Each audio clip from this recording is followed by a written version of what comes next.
नमस्कार दोस्तों। और अक्सर आपको लोग एक सवाल पूछते हैं कि ये आरएस क्या होता है। तो आज इस वीडियो में हम यही जानेंगे आसान भाषा में कि आरएस क्या होता है। किसी भी टॉपिक को समझने के लिए तीन चीज़ें आवश्यक होती हैं कि क्या, क्यों और कैसे। तो इस वीडियो में हम यही देखेंगे कि आरएस क्या है, आरएस क्यों, मतलब आरएस की आवश्यकता क्या है, पद क्यों बनाया गया है, और तीसरा आरएस कैसे बनते हैं। तो अब सबसे पहले ये जानते हैं कि आरएस क्या है। तो आरएस एक सिविल सेवा है। जैसे देश की जो सर्वोच्च सेवा है, जो सबसे बड़ी जो सिविल सेवा है वो होती है आईएएस। वैसे ही राजस्थान की जो सर्वोच्च सेवा है वो है आरएस की। और आरएस का जो फुल फॉर्म होती है वो होती है राजस्थान प्रशासनिक सेवा।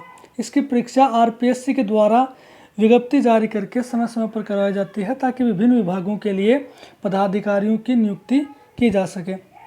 इसमें कुल 30 नौकरियां होती हैं। इसमें 17 राज्य सेवाएं होती हैं और 13 अधीनस्थ सेवाएं होती हैं। राज्य सेवाएं जैसे STM, RPS, Rajasthan police service, और अधीनस्थ सेवाएं जैसे आरटीएस, राजस्थान तहसीलदार सेवा। तो इसमें कुल मिला के 30 नौकरियां होती हैं, उसके लिए विज्ञप्ति जारी की जाती है। अब समझते हैं कि आरएस का पद क्यों क्रिएट किया गया है। सबसे पहले थोड़ा इतिहास को देख लेते हैं। आज़ादी से पहले जब राजतंत्र था तो राजा शासन करते थे। तो राजा को जब भी कुछ नया कानून बनाना होता था या फिर कोई नया टैक्स लगाना होता था तो वो जमींदारों के द्वारा और सामंतों के द्वारा गांव में डिंडोरा पिटवा देता था कि आज से आपका ये नया टैक्स लागू हो गया है, या फिर आज राजा ने ये नया नियम बनाया है तो कल से आपको इसको फॉलो करना पड़ेगा। उसके बाद जब अंग्रेज़ों का शासन आया तो अंग्रेज़ों का ये था कि आप हमें टैक्स दो और हम आपको केवल कानून व्यवस्था देंगे। आपके शिक्षा से, स्वास्थ्य से और बेरोजगारी से या बुनियादी आवश्यकताओं से हमें कोई मतलब नहीं है। हमें अंग्रेज़ों का सिर्फ यही मोटिव था कि अधिक से अधिक लाभ कैसे कमाया जा सके। लेकिन जब आज़ादी के बाद जब देश का एकीकरण हो गया, राजस्थान का एकीकरण हो गया, तो लोकतंत्र की स्थापना हुई जिसमें जनता का शासन होता है। तो जनता अब अपने प्रतिनिधि चुनकर भेजती है, जैसे एमएलए है, एमपीज है, उनको चुन लिया। अब उनका ये दायित्व है कि जनता का कल्याण कैसे करना है, जनता की बुनियादी आवश्यकताओं को पूरा कैसे करना है, शिक्षा को, स्वास्थ्य को कैसे बढ़ावा देना है, देश को कैसे आगे लेकर जाना है। तो ये उनका दायित्व है। तो अब ये जब विधानमंडल में बैठते हैं, जो जनता के प्रतिनिधि हैं, एमएलए हैं, एमपीज हैं, ये जब विधानमंडल में या संसद में बैठते हैं तो वहाँ पर ये नए नए कानून बनाते हैं जिससे जन कल्याण किया जा सके। ठीक है। तो जो ये योजनाएं बनाते हैं, अभियान चालू करते हैं, या फिर जो नए कानून बनाते हैं, उनको लागू करने के लिए इनको मशीनरी की आवश्यकता होती है, इनको कर्मचारियों की आवश्यकता होती है। तो ये सभी कर्मचारी जैसे एलडीसी है, यूडीसी है, अदर जो कर्मचारी हैं, ये सभी इसीलिए बनाए जाते हैं ताकि जो विधानमंडल के द्वारा जो निर्णय लिए गए हैं उनको लागू किया जा सके। इसके लिए इनको ब्यूरोक्रेसी की, प्रशासनिक ढांचे की आवश्यकता होती है जो निर्णय ले सके और इनको कैसे इम्प्लीमेंट करना है, इन योजनाओं को कैसे लागू करना है, ये तय कर सके।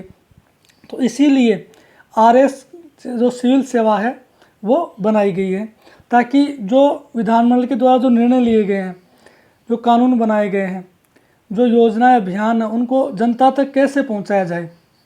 क्योंकि अब लोकतंत्र है तो लोकतंत्र की अवधारणा है कि समाज के अंतिम पंक्ति में खड़े अंतिम व्यक्ति को भी समाज की मुख्य धारा में लाया जाए।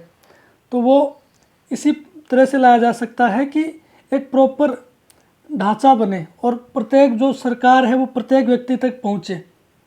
उस तक पहुँचने के लिए एक प्रशासनिक ढांचे की आवश्यकता होती है। तो सरकार की विभिन्न योजनाओं, अभियानों, नीतियों को लागू करने के लिए आरएस का पद जरूरी है। अब आरएस बनते कैसे हैं? तो इसके लिए आरपीएससी के द्वारा समय समय पर विज्ञप्ति जारी की जाती है ताकि उनको विभिन्न विभागों के लिए पदाधिकारी मिल सकें। तो इस प्रक्रिया, जो चयन की प्रक्रिया है आरएस की, इसके 3 चरण होते हैं। सबसे पहले प्रारंभिक परीक्षा प्रीलिम्स होता है जिसमें ऑब्जेक्टिव क्वेश्चन आते हैं सारे, इसमें टोटल क्वेश्चन आते हैं 150 और ये 200 मार्क्स का होता है। वो 6-7 सब्जेक्ट आते हैं। इसके लिए अपन अलग से वीडियो बना लेंगे कि प्री में का सिलेबस क्या होता है, कैसे बनते हैं और कैसे इसका तैयारी होती है, क्या स्ट्रेटेजी होनी चाहिए, वो अलग से वीडियो में देख लेंगे। दूसरा चरण होता है मुख्य परीक्षा। ये लिखित होती है, इसमें 4 पेपर होते हैं, एक दिन में 2 पेपर होते हैं और अगले दिन 2 पेपर होते हैं, तो टोटल 4 पेपर होते हैं। टोटल ये 800 अंकों का होता है और फिर इंटरव्यू होता है, इंटरव्यू 100 अंकों का होता है। तो 800 प्लस 100 ये 900 अंक ही सिलेक्शन को डिसाइड करते हैं। प्री के नंबर सिलेक्शन में नहीं जुड़ते हैं, प्री क्वालिफाइंग होता है और सिलेक्शन के बाद में ट्रेनिंग और फिर अभ्यर्थी को मोक्ष की प्राप्ति हो जाती है। तो जाते जाते यही है कि कोविड चल रहा है तो घर रहें, स्वस्थ रहें और आप कमेंट बॉक्स में कमेंट करके बताएं कि आरएस की जो चयन की जो प्रक्रिया है उसमें आपको कौन सा चरण हार्ड लगता है, प्री, मेंस या इंटरव्यू। और फिर नेक्स्ट वीडियो उसी आधार पर बनेगा। तो मिलते हैं नेक्स्ट वीडियो में।